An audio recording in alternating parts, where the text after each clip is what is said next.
Bueno, buenas tardes a todos, saludos. Encantadísima de reencontrarnos de nuevo aquí en el Museo Piñole para presentarles un nuevo ciclo de nuestro programa de otoño que cumple este año 14. 14 años no consecutivos, en un caso por la pandemia y en otra ocasión por el 50 aniversario del Museo Jovellanos, pero no voy a hablar mucho de eso porque nuestro conferenciante necesita mucho tiempo, que ya me lo dijo.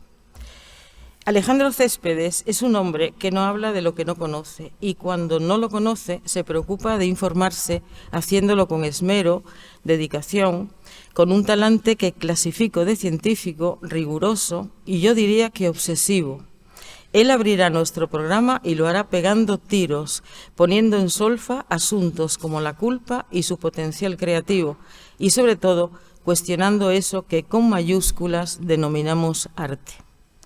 Céspedes nace en Gijón en 1958, está licenciado por la Facultad de Filosofía y Ciencias de la Educación de la Universidad de Oviedo, tiene 14 libros publicados y ha obtenido dentro de su dilatadísima trayectoria varios de los premios literarios más prestigiosos, entre los que destacan el Premio Iberoamericano de Poesía Juan Ramón Jiménez de este año, 2022, Premio Jaén de Poesía 2009, Blas de Otero 2007, Hiperión 1994, Premio Navarra de Poesía 1985, Ángel González 1984. Le ha sido concedida en 2 ocasiones el Premio de la Crítica de Asturias y varios de sus libros han sido seleccionados entre los 5 mejores del año. Ha sido propuesto 5 veces al Premio Nacional de la Crítica y otras 3 al Premio Nacional de Poesía. Desde 2008 desarrolla un importante trabajo en el ámbito de la poesía escénica y una constante labor como videopoeta. Su obra audiovisual ha sido proyectada en los más importantes festivales internacionales y estudiada en numerosas antologías de diferentes países. Es compilador y editor de la obra poética completa de Luis Sepúlveda, que permaneció inédita hasta su fallecimiento.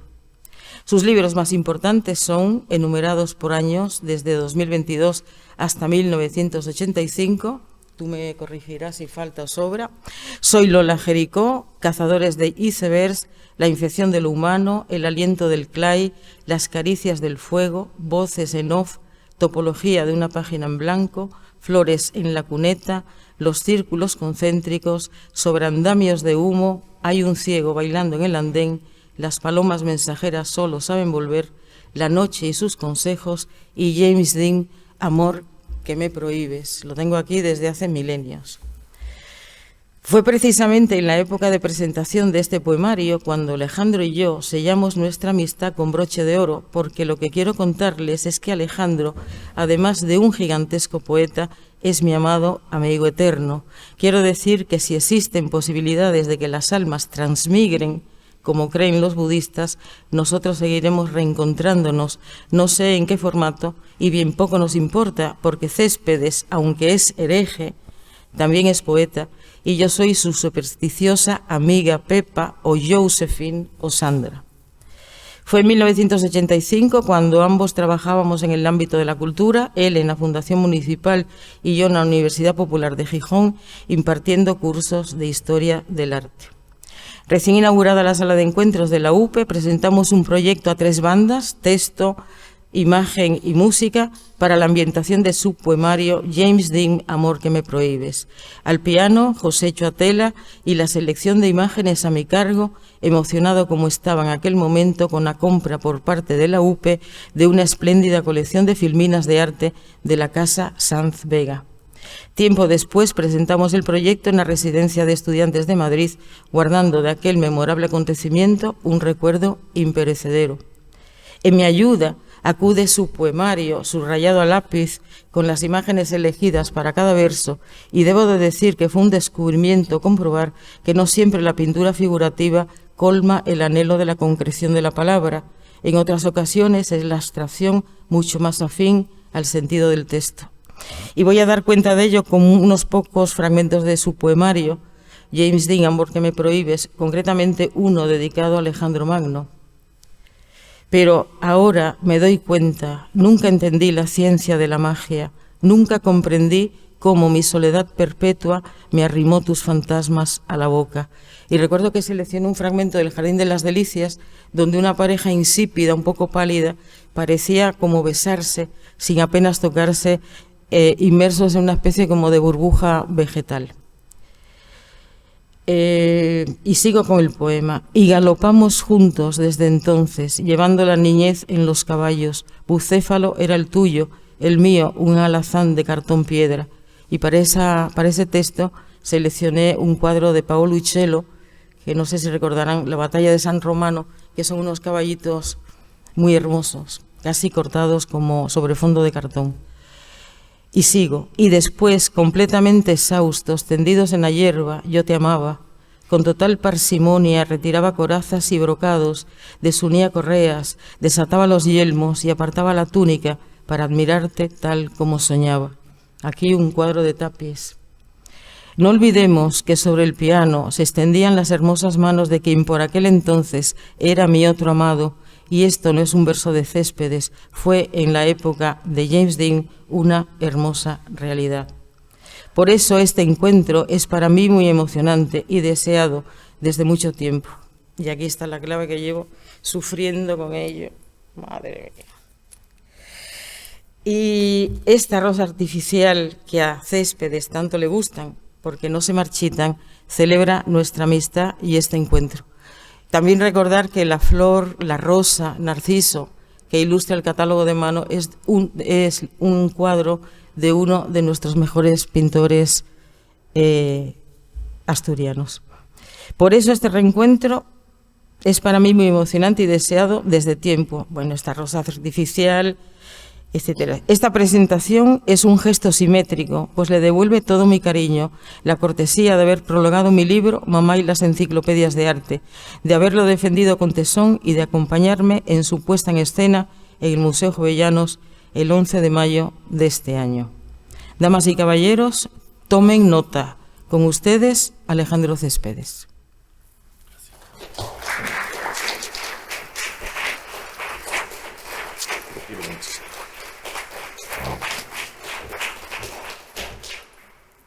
Buenas tardes. Bueno, dar las gracias a Pepa es innecesario porque el amor y la admiración son mutuos. Yo creo que es una persona absolutamente extraordinaria en todos los aspectos de su vida, incluso en el más cotidiano. Es la única persona del mundo que no deja de sorprenderme en ningún momento de nuestra vida, incluso hablando por teléfono. Es absolutamente sorprendente. Y gracias también al museo y a la organización porque me han tenido muchísima paciencia, porque me resistí todo lo que pude, dije que no 2 o 3 veces y al final solucionaron todo con una celeridad y un cariño que no creo que merezca. Gracias, de verdad, Lucía, Camino, y gracias a la institución. Voy a empezar. Es verdad que va a ser extensa, pero no creo que mucho más que las otras. Andaré sobre los 55 minutos aproximadamente. Lo digo para que cuando ya estén cansados y antes de irse miren el reloj y vean que tampoco falta tanto. Tuve que reducir muchísimo la conferencia porque me puse a escribir y me salieron para 2 horas. Y la verdad es que hubiese seguido escribiendo porque es un tema absolutamente apasionante en todas las derivas que devienen de él. Así que para no cansarles más, empiezo. El título es La culpa siempre es soltera, un juego de matrioscas y metáforas. Primera parte. Desde que era muy niño, cada vez que uno de los 5 hermanos cometíamos alguna fechoría, salía de la boca de mi abuela o de mi madre aquel impenitente ¿quién ha sido? Y como todos decíamos no, yo no, yo no, yo no, yo no, pues volvía a escucharse la frase tantas veces repetida. No, claro, la culpa siempre es soltera. Son muy pocos los que admiten con agrado ser responsables de un mal o de una falta, ni siquiera los acusados en los juicios, a pesar de haber sido pillados infraganti. En general, lo que sienten es haber sido pillados. Se dice habitualmente que la culpa forma parte de la humanidad desde que se inventaron los dioses, y se dice con una seguridad que nadie cuestiona. Son infinitas las cosas que la humanidad acepta sin la más mínima duda, y en esta conferencia vamos a subrayar algunas de ellas. La culpa se agudiza y se institucionaliza con el advenimiento de los dioses. Pero no creo que exista ningún tipo de organización social, desde los clanes familiares cavernarios hasta los grupos tribales de la región más alejada de lo que conocemos como civilización, donde no existiese el concepto de la culpa, no ligado a aspectos morales. Los dioses antiguos instauran un concepto distinto de la culpa, una culpa, si se quiere, administrativa, que se produce por errores o faltas, tanto individuales como colectivos, una mala cosecha, una plaga, la enfermedad de un hijo, la sequía, se intentaban aplacar con sacrificios y ofrendas. Los sacrificios para la fertilidad, tanto de la tierra como del ganado, o las mujeres, fueron muy habituales. En España aún se siguen sacando los santos a la calle para suplicar a la lluvia, aunque parezca imposible. Esta culpa deviene del concepto de falta. Algo habrá hecho mal el individuo o el grupo para que ocurran esas adversidades que únicamente son debidas al azar o a otras instancias que no dependen en nada de nosotros, ni siquiera de nuestros actos. Las desgracias ocurrían como castigos por errores o faltas que en la mayoría de los casos los supuestos autores ignoraban haber cometido, pero asumían que si los dioses estaban enfadados, habría de ser por algo que alguien hizo mal. Jean Bottero, escribiendo sobre la antigua Mesopotamia, introduce un concepto que para mí me resulta absolutamente interesante. Dice que el pecado no era una transgresión que el pecador cometía en su vida cotidiana, no era por tanto un concepto moral, era administrativo, y esto lo tengo subrayado. Alguien sacrificaba la cabra que no era y zasca, Dios ofendido. No invocabas correctamente al diosecillo del lar y a la carga con las culpas. Y visto así, desde este aspecto de Bottero, el pecado original no es una falta moral, sino una falta administrativa. Y más de los 7 pecados, o más de la mitad de los 7 pecados capitales, si no todos, son faltas administrativas. La invención mesopotámica del pecado fue la forma de transferir la culpa del poder al impotente. Eran las personas, cada persona, las que se equivocaban, las que causaban las desgracias y debían suponer cómo y por qué. Y así, hace unos 5000 años, alguien hizo creer a aquellas pobres gentes que era culpa suya todo cuanto ocurriese. Fue el inicio de las campañas del miedo que practica el poder como inmejorable forma de sometimiento. La recreación moderna del pecado en nuestros días ha invertido los términos. Ahora nadie se siente culpable de nada, porque nadie se siente responsable de nada. La culpa ha dejado de ser nuestra, la culpa siempre es de los demás. La sociedad, los padres, los políticos, las multinacionales, los no vacunados, el infierno siempre son los otros. Hoy la culpa vuelve a ser soltera. Yo pienso que la culpa no tiene culpa de nada. La culpa, sin el remordimiento, nos deja libres de daño. Es fluida, resbala por encima sin calarnos. Sin embargo, la culpa remordida es de una consistencia pegajosa que, como la resina, se nos pega a las manos y se adhiere a todas partes cuanto más intentamos retirarla, porque fijarse en ella agranda su presencia.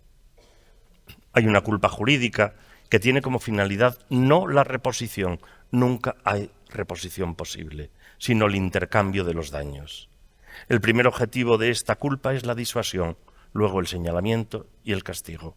Existe, como he dicho, una culpa de origen teológico que, si bien afecta a casi todas las religiones, es fundacional en la cultura judeocristiana. Es el río de la culpa que procede del origen, es simbólica, también la más perversa, pues nos hace responsables de una falta que no es nuestra y, por tanto, no podemos expiar por nosotros mismos, sino a través de otro ritual inconsistente como los sacrificios de la cabra.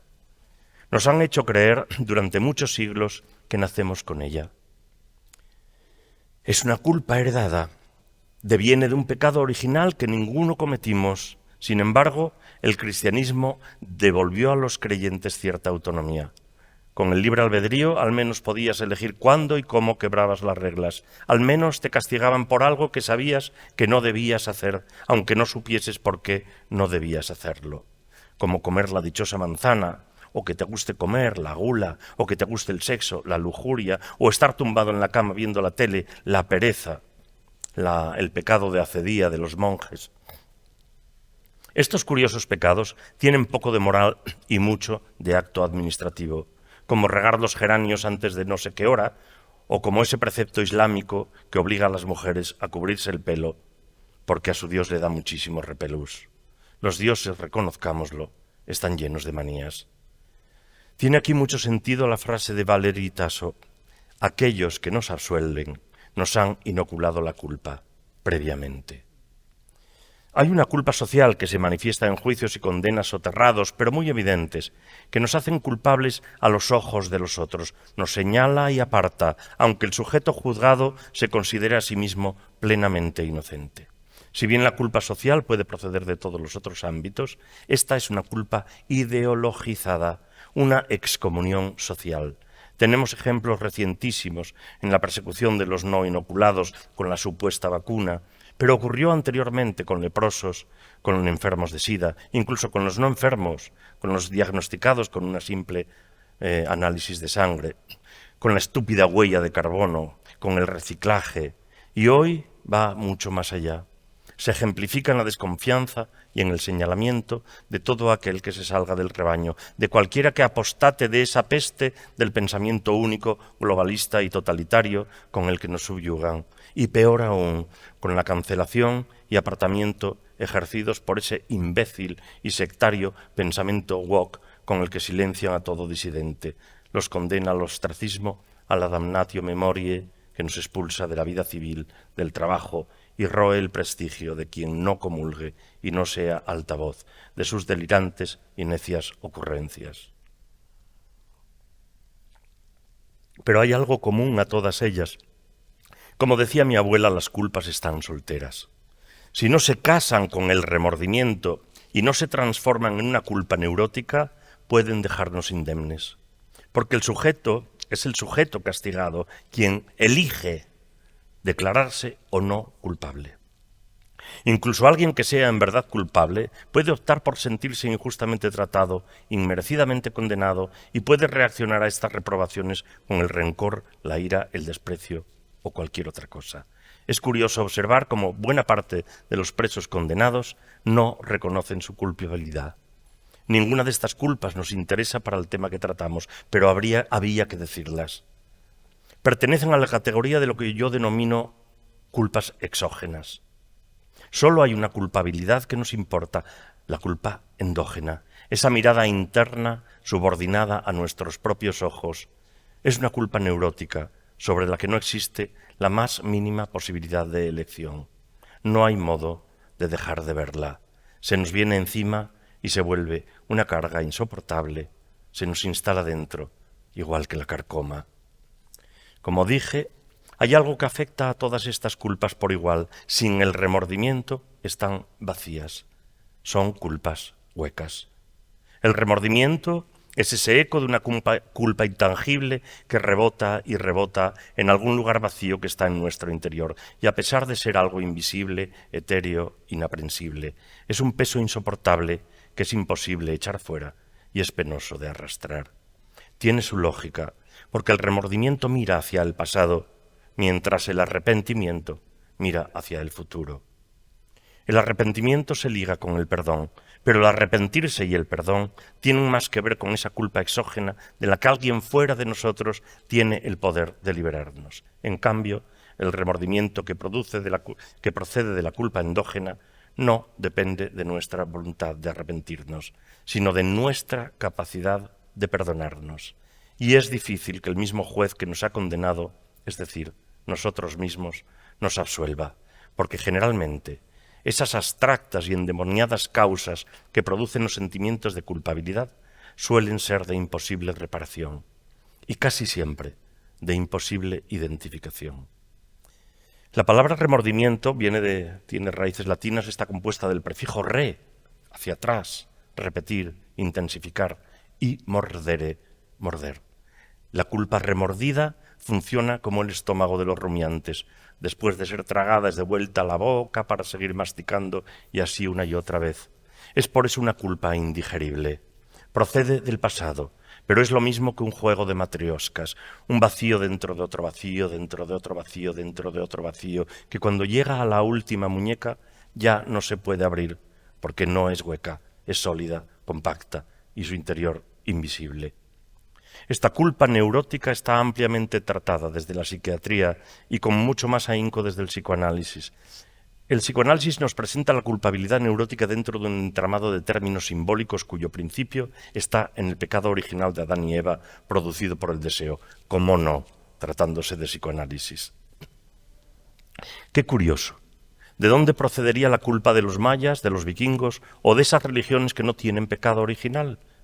Por ejemplo, en el Rig Veda, el texto más antiguo de la tradición védica, de la que después devendrán el brahmanismo y el hinduismo, no existe el concepto de remordimiento. El pecador no experimenta arrepentimiento o contrición. Teme las consecuencias que para él pueda tener su mala acción, pero no concibe ser indigno de perdón. La expiación y el perdón en las religiones védicas se obtienen automáticamente a través de prácticas de ayuno, de caridad, de meditación y a través de rituales litúrgicos como la purificación o las ofrendas.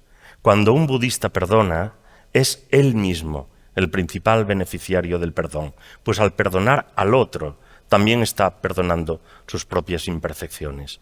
El perdón le libera de los sentimientos negativos que lastran su espiritualidad y refuerzan su independencia de los egos terrenales. Quiero subrayar con este ejemplo cómo cada sociedad, cada cultura genera los problemas que la aquejan. Por lo que hablar de artista, culpa y redención no nos sitúa dentro de un marco universal que ampare estos conceptos, sino a otro mucho más restringido y no exportable. Según el psicoanálisis, no puede existir culpa sin deseo. De este modo, el deseo se identifica plenamente con la melancolía en un círculo vicioso del que resulta imposible salir. Deseo, pecado, culpa, deuda y deseo nuevamente. Esto es importantísimo en el psicoanálisis. Dice Fernando Colinas, uno de los más reputados lacanianos, que la tristeza es un problema más moral que psicológico. Yo no creo a Colina en este caso. Puede haber algunos tipos de tristeza, ni muchísimo menos todas, que tengan su causa en un problema moral, pero su manifestación y padecimientos son siempre psicológicos. Lo moral, igual que lo jurídico, no tienen por sí mismo capacidad de causar padecimiento. Lo que produce, si es que lo hace, son sus consecuencias. A la moral le sucede lo mismo que a la culpa. Sin el remordimiento es completamente inane. Desde mi punto de vista, esta afirmación psicoanalista establece una dicotomía inaceptable que presupone que los conceptos morales socialmente interiorizados conforman un estrato distinto al psicológico. Y esto será importante para lo que veremos luego. Pero si en el fondo de todo código moral yace una norma y las normas pueden decidir cumplirse o no, esta decisión no necesariamente debería reportar remordimientos. El padecimiento, sin embargo, no se elige. Por otra parte, no creo que haya nada en el cerebro que no sea psicológico. Parece una obviedad, pero hay que entender el cerebro como lo que es. Una estructura holística y sinérgica totalmente inseparable y en constante interacción. Y esto es también muy importante para lo que voy a defender más tarde. Igual que el psicoanálisis, yo también entiendo que hay una culpa sana y hay una culpa neurótica. Esta última es la peligrosa por su poder destructivo, porque estando o no asociada a una realidad causante que podría o no ser identificada claramente, hace que quien la padece no pueda deshacerse de lo que le atormenta, bien porque es imposible reparar el daño, o bien porque ni siquiera sabe dónde reside ese daño. El psicoanálisis dice que la culpa es tan bipolar como la tristeza. Según ellos, están intrínsecamente unidas. Hay una culpa que es paralizante y otra que es estimulante. Lo decían los antiguos, existe una tristeza salutífera y una tristeza mortífera. Si damos esto por cierto, la culpa estimulante podría estar detrás de ese supuesto arte redentor que da título a este ciclo, pero la culpa puede tener una finalidad reparadora que nos impulsa a equilibrar el daño con otros actos benéficos. Sin embargo, yo no veo en el acto egocéntrico de la creación artística ninguna actividad reparadora, ni para el propio artista ni para los demás. Y es un acto egocéntrico desde que recientemente el autor ocupa el lugar de la obra y hasta la sustituye. Si alguien está pensando en este instante que como lector, espectador, una obra musical, pictórica o literaria le ha cambiado la vida, como suele decirse comúnmente, créame, de eso no es responsable el autor. Para el autor de la obra los receptores no existen mientras la está creando y cuando está terminada es completamente autónoma de su autor. Es algo exento, ya no le pertenece. Mientras la está creando, el autor de la obra no tiene en ella ningún otro poder que el de proyectar sus intenciones, si es que acierta, y asimismo en su propia creación. Creación que, por cierto, siempre es una construcción intelectual regida por ciertas normas estéticas. Y en ese acto jamás pueden estar presentes los lectores espectadores. La obra solo es un medio que desvela en quienes la reciben algo que estaba velado o aletargado. Y en el mejor de los casos despierta un conocimiento que conecta en el receptor algo que estaba disperso, pero estaba en él. Segunda parte. Lo que es arte o no lo es.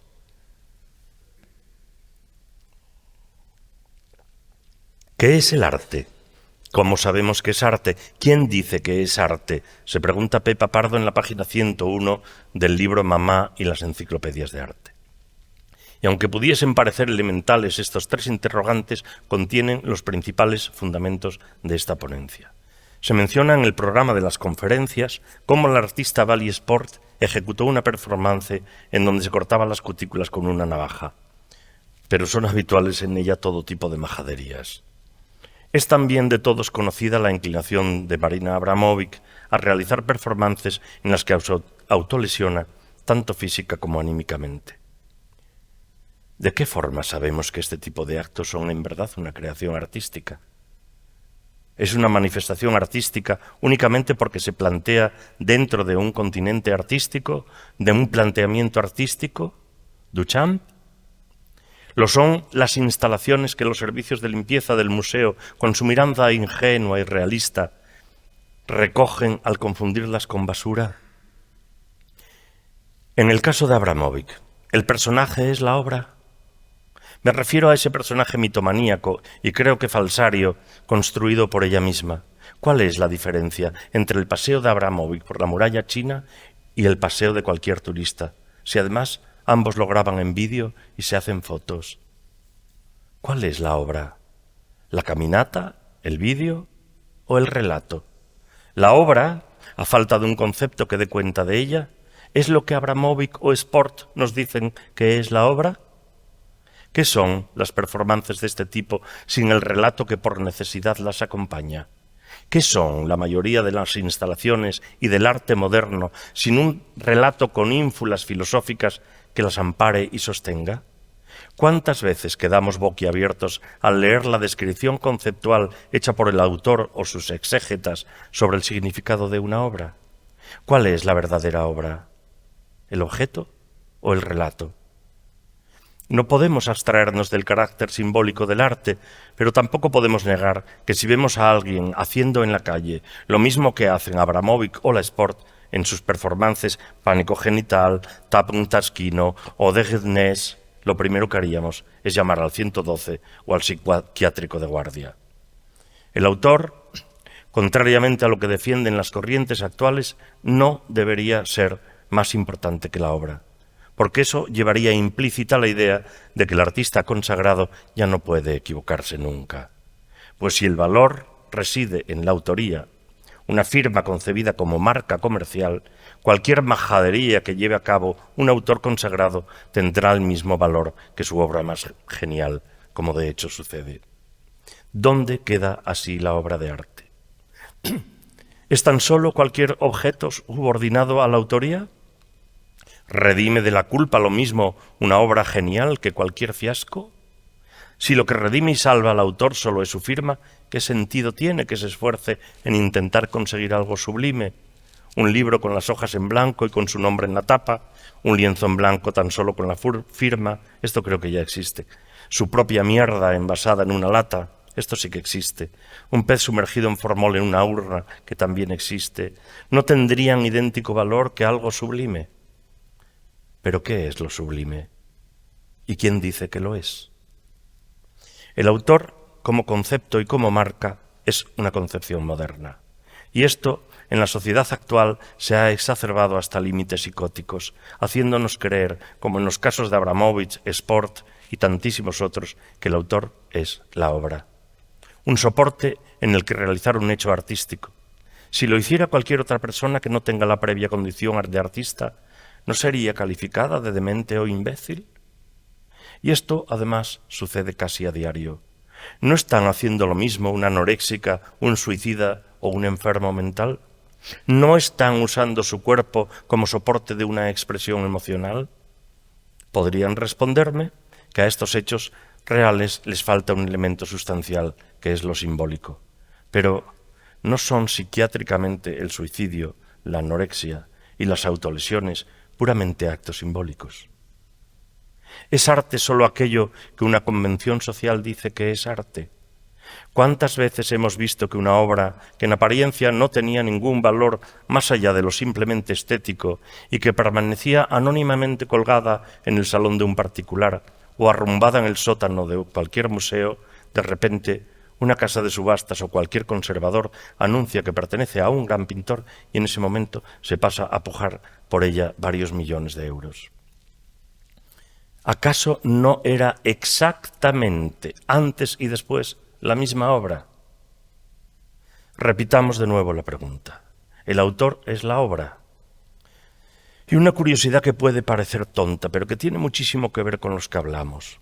Las copias exactas que hacen los copistas para museos y palacios, ¿por qué no tienen valor si son absolutamente idénticas al original? Y muchas de ellas solo pueden distinguirse tras un concienzudo análisis químico y microscópico. Claro, apenas tienen valor, salvo que sean de Tom Keating, cuyas copias se venden a precios astronómicos, incluso sabiendo que son falsificaciones. Él los llama imitaciones, pero bueno, eso sí, hechas por Keating. No son pocos los que sostienen que casi la mitad de las grandes obras en manos de museos y particulares pueden ser falsificaciones. Pero nadie hablará de ello porque hacerlo conlleva la pérdida de una buena parte de su patrimonio. Eso podría parecer una buena noticia, pues supondría que en esos casos se valora la calidad artística, pero no es así. Se sigue adorando a becerros de oro que se saben falsos. Vivimos permanentemente en una inmensa mentira y no solo en lo que afecta al arte. ¿Encontramos también arte en la copia? La respuesta seguramente no haría más que resaltar el argumento de que en la actualidad el arte se valora más por la autoría que por la obra en sí, porque Keating ya se ha convertido en una marca. El tema del original y de las copias es apasionante. Curiosamente, en las serigrafías se obliga mediante acta notarial a destruir la plancha original para que así puedan tener valor las copias. Pero bueno, en cualquier caso esto vuelve a llevarnos al concepto de autoría. Y es el artista, a través de esa convención social que el poder dicta, el que otorga valor a su obra y no al revés, como debería de ser. El arte pasa a ser una decisión de un cuerpo de élite que decide qué es y qué no es, y sobre todo, cuándo es. Como el caso de Van Gogh y tantísimos otros. Solo el poder determina lo que es arte y no lo es. Y a este respecto cabe preguntarse si la concepción misma del arte no es otra cosa que un asunto únicamente sociocultural y crematístico, ligado a ciertas culturas y ajeno a otros. O para ser más exacto, únicamente ligado al concepto de cultura y atravesado en su íntimo centro por criterios económicos.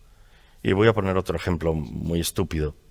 Pero si dejásemos un cuadro de Rothko o de Jackson Pollock, por poner solo dos ejemplos, abandonados en cualquier calle del mundo, ¿no sería más posible que se deshiciesen de la tela y se quedasen con el marco?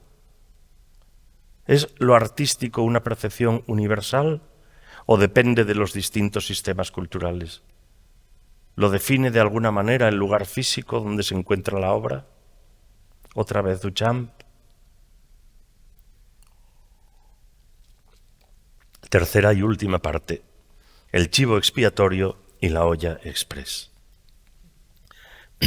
Es cierto que existe y ha existido una tendencia histórica que tiende a otorgar a la actividad artística una virtud salvífica. Me estoy refiriendo ahora al arte como proceso de trabajo y creación y no como obra acabada. Como he dicho, la obra terminada ya no posee la más mínima cualidad sanativa ni expiatoria y no creo que la culpa fuese un motor artístico en ninguna de las épocas pasadas o recientes.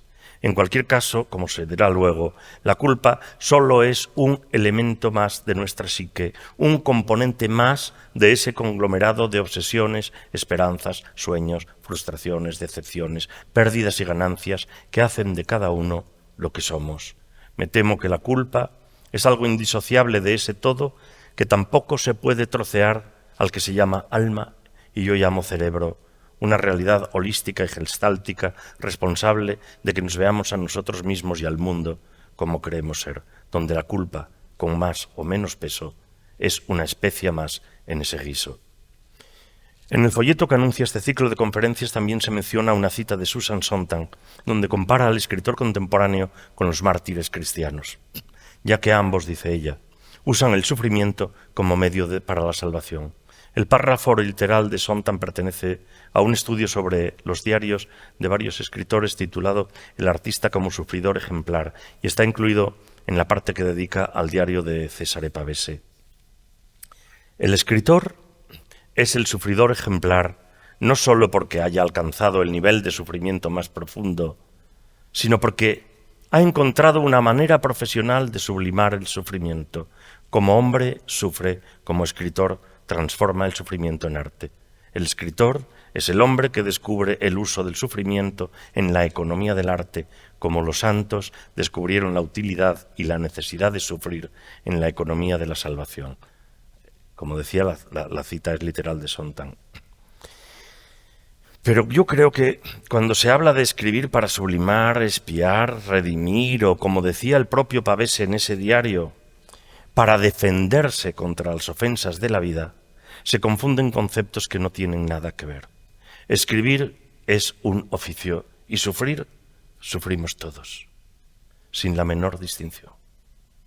El sufrimiento, lo mismo que la culpa, es únicamente un elemento de ese todo que somos y que nos hace únicos en el padecimiento. El sufrimiento podrá ser una energía que potencie los rasgos de nuestra expresión artística, puede contribuir a que nuestro conocimiento del mundo sea más hondo y puede hacer más lúcidas algunas reflexiones, pero transformar el sufrimiento en arte es otro asunto.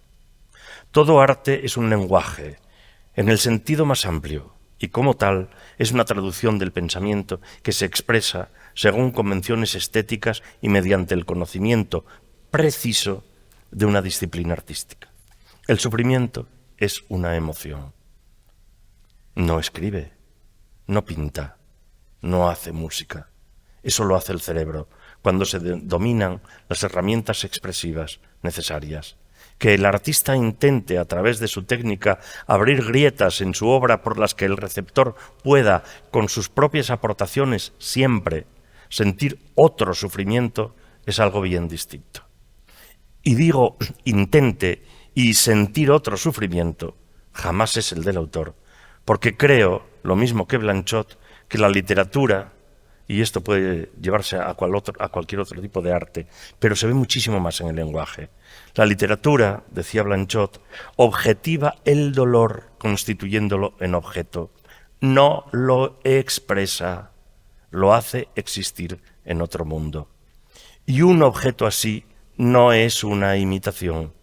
Se constituye para presentar el dolor, no para representarlo. Y eso es aún más aplicable a todas las otras disciplinas de expresión más abstractas como la música o las artes plásticas. El sufrimiento es una emoción. Y emoción y sufrimiento son también palabras muy abstractas que sirven para nombrar una experiencia íntima no cuantificable, poco catalogable y, sobre todo, imposible de exportar a ningún otro individuo. Esa emoción y ese sufrimiento no son restituibles en el otro, por medio de ningún arte. La emoción es producida por un hecho, pero lo que queda de esa emoción es un recuerdo, y los recuerdos son materiales mudables e intransferibles. La emoción, el sufrimiento y los recuerdos nunca son exportables a ningún semejante. Las palabras no pueden imitar la emoción que las produjo, ni alegría, ni tristeza, ni dolor, ni sufrimiento, por rarísimo que les parezca esto que digo. La escritura crea un territorio conceptual para que puedan resonar en el lector. Despiertan al eco de todas ellas que vive en cada uno de nosotros. Una reverberación que ya no está en quien escribe, no puede estar. Lo que el escritor consigue, si lo hace, es despertar en el lector su propia resonancia. El dolor del escritor es solo suyo. El dolor del lector es solo suyo. Ninguno de los dos pueden ser intercambiables. El escritor entrega al lector las piezas de un mecano desmontado que, a través de los planos, las palabras, el lector está obligado a construir con sus propios materiales psíquicos. Y no he dicho a copiar. El lector los recrea.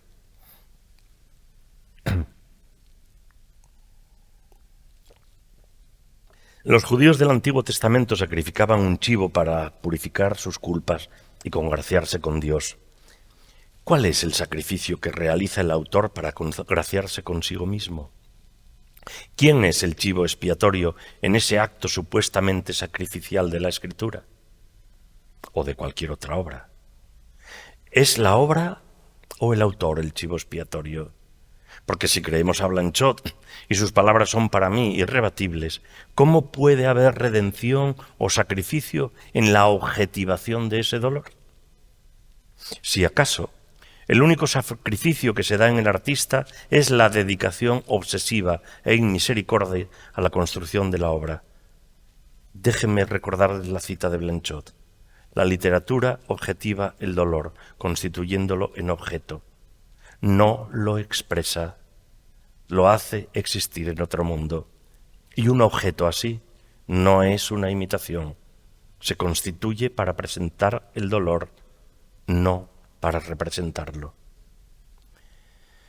Si la dedicación al arte de verdad fuese un martirio, como dice Susan Sontag, es desde luego un martirio muy pero que muy bien llevado, lleno de vanidad y egocentrismo que tiene como fin último el dinero, la fama o cierto estatus social. Van Gogh hizo en los 10 últimos años de su vida casi 2000 obras entre cuadros y dibujos. Se dedicó a ese martirio de una forma obsesiva. Pero Van Gogh decía sentirse feliz cuando pintaba. Ni el supuesto martirio ni la felicidad le sirvieron de nada. No hubo para él ninguna forma de redención posible. A veces el escritor se enamora de lo escrito, y de todos he sabido de qué forma el amor nos enajena. Es posible que Sontag, siempre tan inteligente, se haya dejado llevar por una frase bonita, porque una cosa es escribir sobre nuestras obsesiones, que no pueden evitarse, y otra, muy distinta, que esa actividad lleve a salvación alguna, a redención alguna o a expiación alguna. Y les juro que en mi larga trayectoria no he conocido jamás a nadie en ninguna disciplina artística que se haya hecho artista para sublimar nada. Tampoco parece que Pavese haya logrado redención alguna, ni como él mismo dejó escrito, defenderse contra las ofensas de la vida, porque el resultado, desde luego, no ha podido ser peor. Pavese se suicidó con una sobredosis de somnífero. Curiosa contradicción para quien intentó siempre ser tan lúcido. Van Gogh se suicidó y Kafka estuvo a su manera toda la vida intentándolo. Por cierto, ¿de qué forma sabe Sontag que el escritor alcanza el nivel de sufrimiento más profundo? Concedámosle esa licencia literaria. ¿Cuántos millones de personas anónimas que ni escriben ni pintan que solo se limitan a sobrevivir de cualquier modo, arrastran un sufrimiento inimaginable. Nunca me han gustado esas mitomanías sobre los artistas que los colocan en una posición de superioridad social. Sontag escribe también en ese libro unas frases que no puedo dejar que pasen inadvertidas. Dice: el diario nos presenta el taller del alma del escritor. El diario es material bruto, aun cuando haya sido escrito con miras a publicarse. En él leemos al escritor en primera persona, con un ego desprovisto de las máscaras del ego de las obras del autor. ¿Pero de verdad alguien se cree que un diario no es un género literario más? ¿Pero alguien sigue creyendo que la escritura de un diario o de una autobiografía hechos por un escritor dejan de ser literatura porque los llamen así? ¿Y qué es la literatura? Sino una construcción artificial, pulida y muy bien barnizada cuando se sabe hacer. ¿Entiende Sontag por material bruto y sin ego de las máscaras del autor esto que escribió Pavese en el diario que ella disecciona? La otra defensa contra las cosas es el silencio, en el cual se incuba nuestro relámpago. Así desarmamos al sufrimiento, lo convertimos en nuestra creación, elección, resignación, justificación del suicidio. Si esto no es literatura en estado puro, que baje Dios y lo vea. Volvamos a las preguntas. ¿Un poema, la narración de aquello que nos hizo sufrir, es capaz de eliminar o mitigar el sufrimiento? Y no digamos ya en la abstracción de la pintura y de la música. ¿Solo los escritores tienen esa potestad? ¿Alguien que no sea escritor pero escriba sus desgracias puede salvarse también? Cuando el artista deja de sufrir, ¿hace un arte de peor categoría? Si el arte escondiera en realidad dentro de sí la redención y la sanación de la culpa, y consiguiese silenciar ese eco insufrible del remordimiento que resuena dentro de nosotros, ¿cuánto arte sería necesario para alcanzar la paz y disolver esa culpa? Si el arte redime, ¿en qué medida lo hace? ¿Redime con una obra, con 2, con 20, con 4? ¿Es medible la capacidad de la obra artística como instrumento sanador? Y si de verdad redime, sea después de 2 o 40 obras, ¿es ya menos artista el redimido? Y si no es menos artista por muchas obras que haga, ¿qué aporta entonces la culpa a la obra artística? ¿En qué quedamos? ¿Redime el arte la culpa o no lo hace? ¿Cómo sabemos que sana? ¿No será mucho más cierto que volcarnos en la obra nos distrae de nuestras penas solo momentáneamente, como decíamos antes? Si lo de Abramovich solo es un simulacro simbólico que intenta suplantar a lo real, ¿es el arte una representación o una suplantación de lo real? ¿Es el arte una eso ya lo he dicho, perdón. Si no es real, ¿cómo sana? ¿Es el autor real? ¿Creen ustedes realmente que el autor está presente en la obra o solamente la crea? Les hago esta pregunta porque pienso sin la más mínima duda que toda obra se expresa por sí misma y ya no necesita del autor.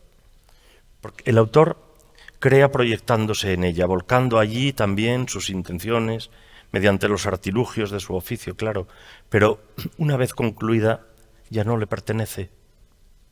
La obra es algo exento, ajeno y nunca interactúa con su autor. No puede hacerlo, porque esa relación ahora está exclusivamente en el campo del lector-espectador.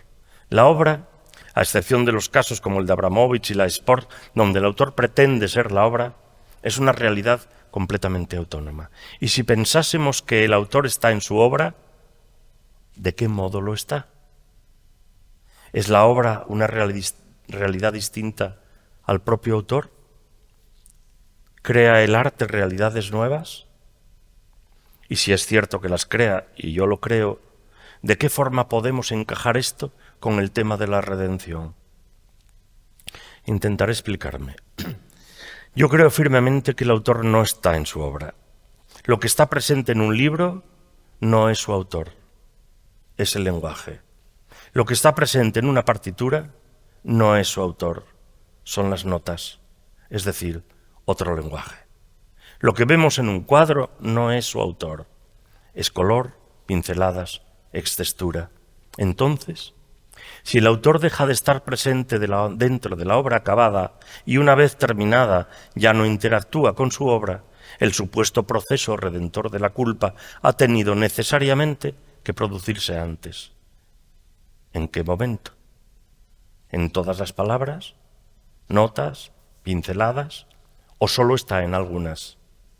¿Está en los sustantivos, en los pronombres? Y si hablamos de una partitura, ¿está en las blancas, en las semicorcheas, está en los silencios? ¿Está en el color verde, en el azul, en cuántos trazos? ¿Dónde? Porque si es cierto que está, convengamos que debería estar en algún sitio de todo este proceso, un proceso muy largo, extendido en el tiempo, interrumpido a intervalos, jamás continuo. ¿Se da esa redención todos los días que el autor trabaja o solo algunos? ¿La culpa está presente siempre los días en que trabajamos? Me hago y les hago estas preguntas porque todo esto resulta muy complejo. Y los ejemplos sencillos pueden desmontar el artilugio que las palabras construyen con sus sombras simbólicas, con su semántica plagada de arenas movedizas, con esa transferencia enigmática que va y vuelve de una a otra palabra. Estamos dando vueltas en torno a las palabras sin caer en la cuenta de que son como hojas de un árbol frondosísimo que da sombra a la verdad. Pero no olviden tampoco que se esconden detrás de lo sencillo las más embaucadoras seducciones. Y volviendo a lo nuestro, tal vez deba explicarme sobre esas referencias a que el autor no es real, porque siempre son muy difíciles de aceptar por el auditorio. Tanto Foucault como Barthes se han ocupado de esto. Ambos sostienen contundentemente que el autor desaparece en la escritura y que el yo de la escritura solo es un yo textual. Ambos autores distinguen entre autor como sujeto empírico y la función autor, separada del sujeto que produce la obra literaria, de tal modo que aunque en la obra el autor pueda dejar signos que remiten a sí mismo, dichos indicadores nunca remiten a ese ser social que tiene un DNI y un domicilio, sino a un alter ego. Y es precisamente en esa escisión de sujeto biológico y alter ego en donde se produce y se encuentra lo que Foucault, en su obra Que es un autor, denomina la función autor.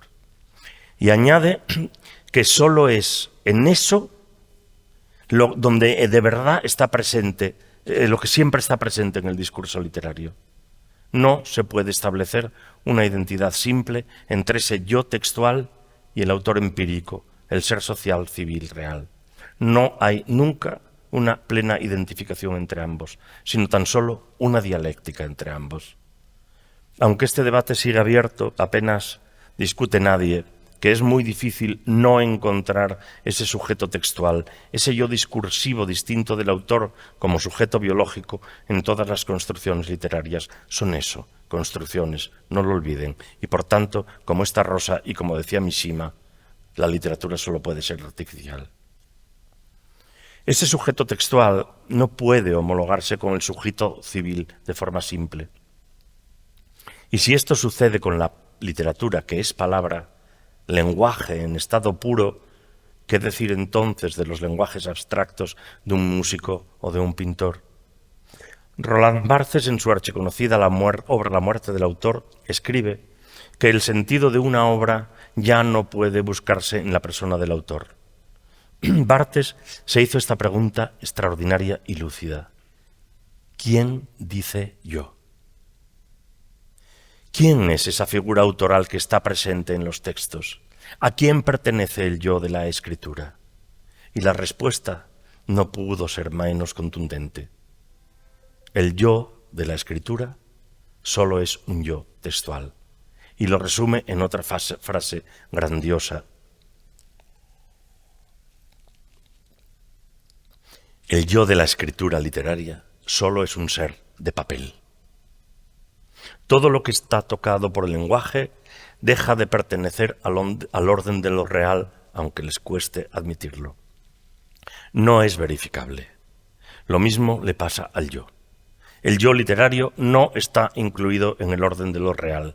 Ya no es verdad ni es mentira, es pura textualidad. Y es, en ese sentido, sentido literario.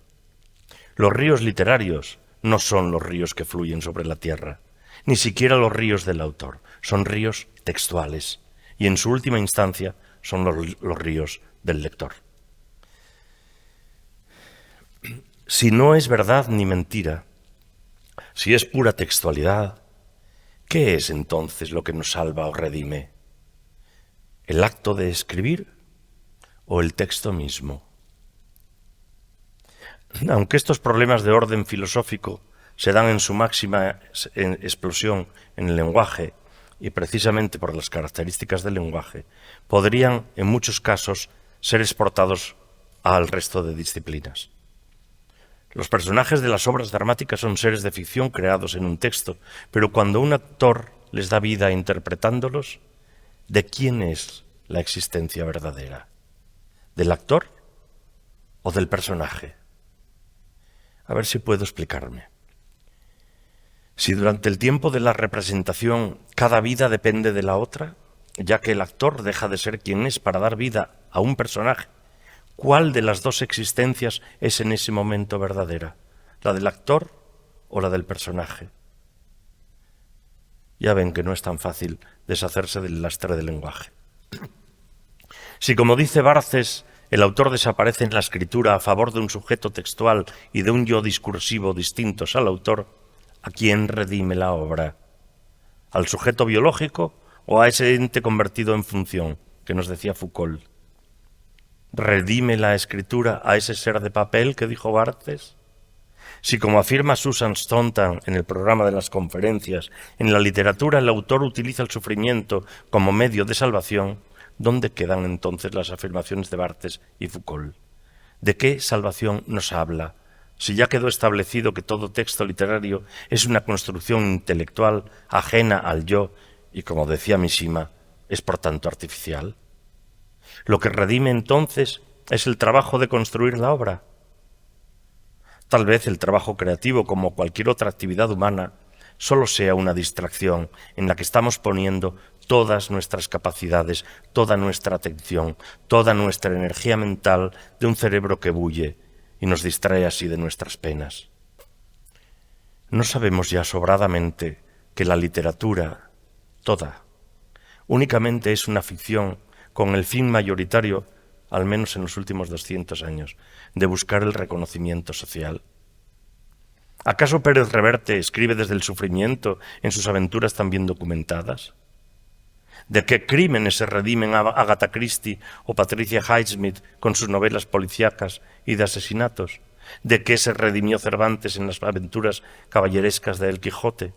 ¿Qué íntimos sufrimientos o qué remordimientos o qué culpa podríamos hallar en J.K. Rowling, la multimillonaria creadora de Harry Potter?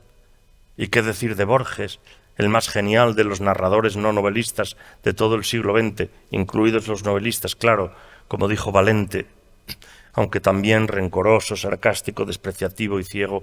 ¿Dónde puede observarse en sus escritos esa genealogía del sufrimiento y de la culpa? Confundir al autor con la persona real es una necedad. Identificar a esa persona real con su obra no es menos necedad. La lujuria y el marxismo del maltratador Picasso quita valor a su obra. ¿Existe alguna pista en la obra de Picasso que nos induzca a pensar en redención, expiación o culpa? Leopoldo María Panero, un poeta atormentado por la locura, por el alcohol y por la ruina, arquetipo del malditismo y extraordinariamente valorado, pasó toda su vida desde los años 70 de psiquiátrico en psiquiátrico. ¿Por qué no se salvó? ¿Por qué no se salvaron Van Gogh y Kafka y Pavese? ¿Acaso la supuesta sanación por el arte funciona solo a veces? ¿En unos sí y en otros no? No estaremos confundiendo muchas cosas. Son muchos los estudiosos que sostienen que Kafka escribía para espiarse a sí mismo. El autor de La Metamorfosis y El Proceso se preguntó insistentemente por qué se sentía culpable. La culpa en Kafka, créanme, o yo así lo entiendo, solo era una obsesión, una forma de neurosis. No escribía, pues, sobre la culpa, sino sobre sus obsesiones, sobre un pecado invisible que no llegó nunca a identificar. Kafka no dejó jamás de escribir sobre la culpa, y como un síntoma de su grave desequilibrio mental, enfermó de anorexia, un trastorno con el que tal vez buscaba el empequeñecimiento de su propio cuerpo, la extrema delgadez que le hiciese invisible, igual que Gregorio Samsa en La Metamorfosis, que dejó de comer y las pocas veces que lo hacía jugaba con el bocado durante horas hasta que terminaba escupiéndolo, para sufrimiento de su hermana. Lo mismo que el protagonista de su cuento, El artista del hambre, es la historia de un hombre que se exhibe a sí mismo ante el público como una atracción de feria, como un personaje de un circo, donde los espectadores contemplan minuciosamente su camino hacia la inanición, hacia la desaparición. Kafka se mortificaba con estrictas dietas vegetarianas y hasta en los duros inviernos de Praga dormía con la ventana abierta. Su trastorno le hizo rechazar la felicidad y repudiar el coito con las mujeres que amó. Toda su vida se centró en el cultivo de un profundo displacer. Pero a pesar de todo, ni con el arte ni con la mortificación consiguió nunca algo parecido a la redención o a la sanación. Más bien todo lo contrario. Pavese o Van Gogh reconocieron obtener placer y cierta felicidad en lo que hacía, y los dos se suicidaron. Seguimos insistiendo en que el arte es una vía de escape a no se sabe bien dónde. ¿Acaso sirvió de algo a estos y a todos los demás y a tantísimos otros a lo largo de la historia del arte escribir o pintar tan obcecadamente? La genial y extraordinaria María Callas fue toda su vida, a pesar de su éxito, una mujer sufriente que murió desesperada por la soledad y la tristeza de su propia decadencia. Su marido y biógrafo, Meneghini, dejó escapar en su libro que Callas también se suicidó. Nada hace pensar, a tenor de su biografía, que Montserrat Caballé fuese una mujer ahogada por la culpa y el sufrimiento, más bien todo lo contrario. Tuvo una vida fácil y bastante plena y plana. Y sin embargo, nada tiene que envidiar a María Callas, si acaso su potencia vocal y su calidad escénicas. Entonces, ¿por qué ambas fueron tan magníficas? ¿Podemos seguir creyendo que el sufrimiento es una condición ligada al arte? Caravaggio, Gauguin y Leonardo fueron pederastas y el primero, además, un asesino. Muchos de los nombrados hasta aquí manifiestan, como poco, un problema emocional. Es bastante común en el mundo del arte la perversión, los problemas mentales y el más amplio catálogo de enfermedades del alma, pero también es el lugar de muchos seres vulgares, créanme. ¿Deberíamos dar supuesto que ciertas anomalías del carácter conducen hacia el arte? ¿O tal vez una mayor complejidad de rasgos psíquicos hacen que el artista tenga más estratos, más capas de sedimentos, más hondura, más cosas que contar? Karl Jaspers, en uno de los estudios mentales más importantes que se han hecho sobre Van Gogh y su obra, dejó escrito que la esquizofrenia no es en sí misma creadora. Nada puede ser creado gracias a ella, a menos que el sujeto haya adquirido previamente una maestría completa y seria de su arte. Van Gogh ya la poseía. Algo muy parecido dice el doctor Jean Bichon. La serie cronológica de las producciones de Van Gogh nos enseña que la locura no ha aportado modificaciones sensibles ni en el estilo ni en la calidad de su obra. Nadie escribe, ni pinta, ni hace música porque sea culpable, homosexual, pederasta, melancólico, negro, blanco, judío o extranjero. Pero Si alguna de esas cosas añadidas a las que todo ser humano padece y piensa durante su vida produce una energía contenida y apresada dentro del sujeto que las sufre, y este sujeto encuentra en el arte una salida, sí que es muy posible que pueda hacer algo mejor y más complejo que quien no ha sufrido. Pero esto no es exclusivo del arte. Podemos encontrarlo en cualquier campo de la actividad humana. Hay a este respecto una tontería recurrente que quisiera señalar, porque aparte de ser colateral con este tema, perdónenme porque tengo la garganta fatal desde hace tiempo y ya ven que no va bien la cosa. Ya estoy terminando.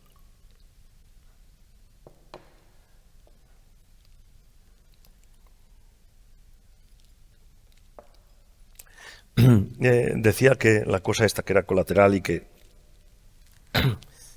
que siempre nos preguntan en todas las entrevistas.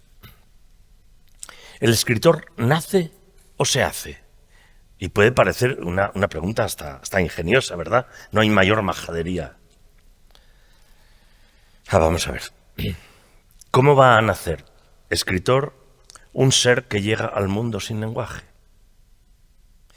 Pero, ¿cómo va a nacer escritor cualquier ser humano que nace sin lenguaje?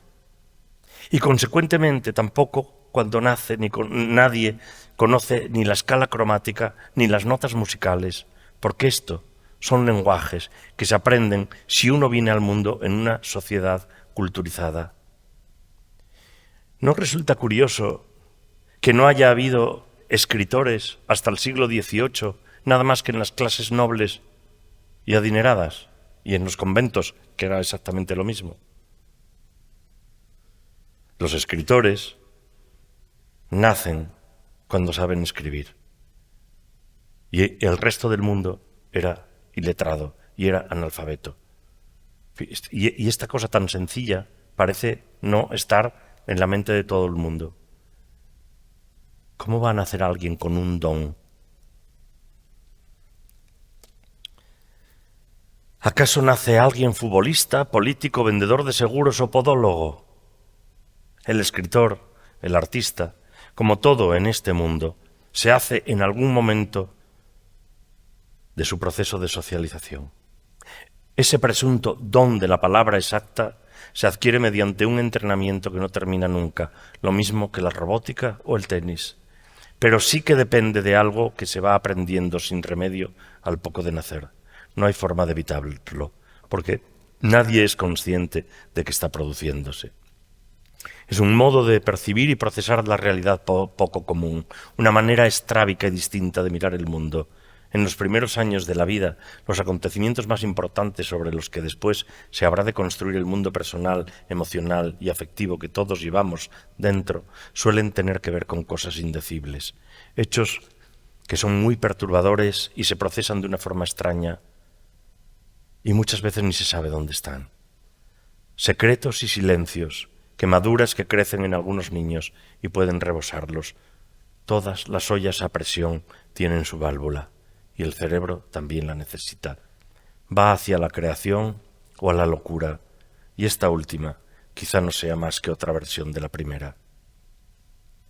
En la inmensa mayoría de los casos, esos hechos deformes producen seres con personalidades mal formadas, con inadaptaciones que nos hacen más difícil encajar en el mundo.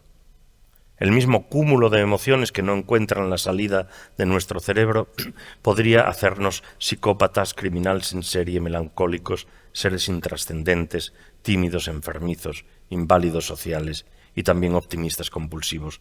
No hay ninguna conexión ni consecuencia exacta entre perturbación y creación, y tampoco entre creación y redención.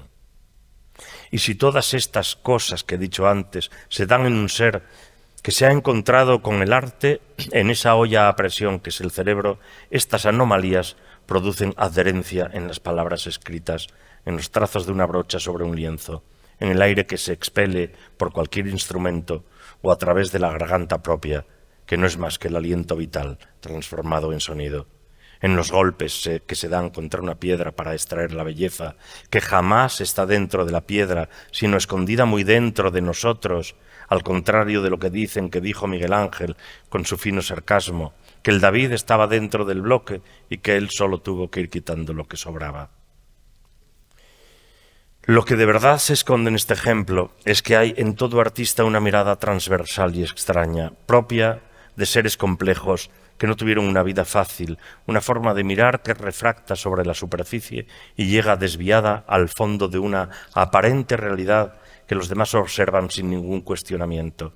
Eso que nos permite, en palabras de Valéry, ver lo que todo el mundo puede ver y no ve. El arte es, en cuanto a su presunta capacidad salvífica, solo una de las maneras en las que el cerebro se libera de esa presión insoportable. A pesar de que Caravaggio haya pintado en los últimos momentos de su vida seres decapitados y cabezas cortadas, yo no veo ninguna culpa en Caravaggio. Solo veo miedo. Miedo a la muerte que se ha convertido en obsesión.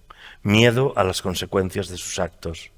Y el perdón que suplica no parece proceder de la culpa ni del arrepentimiento, sino del puro miedo. Tengo mis dudas también de que el miedo a desaparecer, esa pulsión de morir tan afectada al arte, funcione como motor de creación. La muerte solo es temática. Y como asunto artístico, solo se da en los momentos en los que se hace presente, cuando nos diagnostican una peligrosa enfermedad o cuando la vejez y el deterioro se asoman a las ventanas por las que vemos el mundo. Mucho más difícil en la juventud y en la plenitud. Y si alguien está pensando en Rimbaud, que hizo su obra entre los 14 y los 19 años, que estudie su biografía.